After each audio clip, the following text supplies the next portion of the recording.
Karibu katika wasaa mwingine mtazamaji wa The World News katika kipindi hiki cha ulimwengu wa siasa. Mimi ni Adam Hussein. Marekani inazidi kutoa vitisho kwa Cuba. Marekani kupitia rais wake Donald Trump alisema kwamba ana uwezo wa kuiteka Cuba na kuangusha utawala wa kisoshalisti uliopo. Mipango ya Marekani ni kuondoa tawala zote za kijamaa zilizopo na zilizoanzishwa na kuasisiwa tangu kipindi cha vita baridi. Mipango hii ni mipango ya muda mrefu iliyoanzishwa na Marekani na hata ilitengeneza mazingira kwanza ya kuvunja utawala wa Kisovieti ambao baadaye ulikuja kujitenga na kila nchi kujitegemea, lakini bado yapo mataifa kama Urusi, China, lakini Cuba, Venezuela ambayo bado yanaendeleza mifumo hiyo. Rais wa sasa wa Marekani Donald Trump aliweza kuvunja utawala wa Venezuela kwa kumkamata Rais Nicolas Maduro, licha ya kwamba bado katiba ya Venezuela inatambua taifa hilo kuwa ni taifa la kisoshalisti.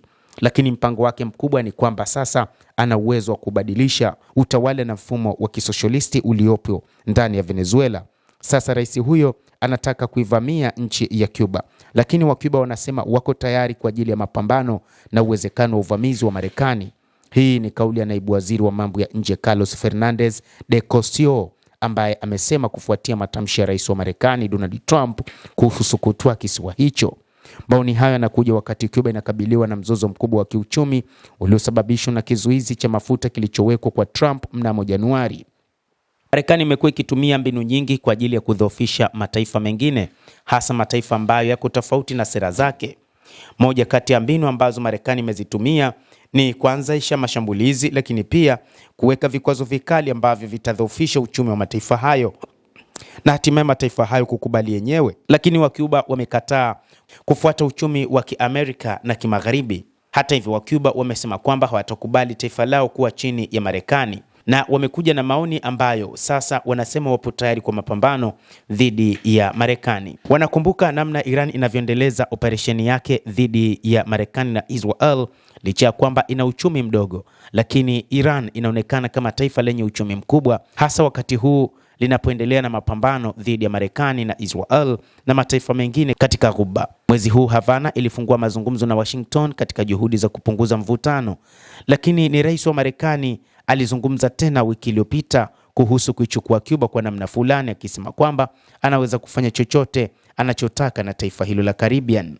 Akizungumza na shirika la habari la NBC's Meet the Press mnamo Jumapili, Fernandez de Cosio alisisitiza kwamba Cuba kihistoria imekuwa tayari kukusanyika kama taifa kwa ujumla kwa ajili ya uvamizi wa kijeshi. Hatuamini kuwa ni jambo ambalo linawezekana, lakini tutakuwa wajinga ikiwa hatutajilinda, mwanadiplomasia huyo alisema, na kuongeza kuwa uvamizi wowote hautakuwa na uhalali wowote. Fernandez de Cosio alikataa uwezekano wa mabadiliko ya utawala baada ya ripoti kupendekeza Washington ilikuwa ikizingatia makubaliano ambayo yangelegeza vikwazo vya kibiashara ili kurudisha njia mbaya kwa rais wa Cuba Miguel Diaz-Canel. Chaguo hili haliko kwenye meza kabisa katika majadiliano na Marekani, alisema. Wiki iliyopita Cuba ilitumbukia katika kukatika kwa umeme nchi nzima na kuacha karibu watu milioni 11 bila umeme. Nchi hiyo imekabiliwa na wiki za kukatika kwa umeme na uhaba wa mafuta baada ya usafirishaji wa mafuta wa Venezuela kusimamishwa kufuatia kampeni ya Marekani dhidi ya Rais Nicolas Maduro na juhudi za Washington kuzuia wasambazaji wengine wa mafuta. Trump ameutaja uhusiano wa Cuba na Urusi, China, Iran na makundi mengine yenye silaha yanayounga mkono Palestina kuwa sababu za kuzuiwa. Havana imelaani shinikizo hilo kuwa ni kinyume cha sheria chini ya sheria za kimataifa. Endelea kutufuatilia mtazamaji, lakini nikusihi usisahau kulike, usisahau kucomment, kadhalika usisahau kusubscribe channel yetu hii upate habari hizi kwa mapana hapa The World News. Mimi ni Adam Hussein, endelea kuwa nasi wakati wote, endelea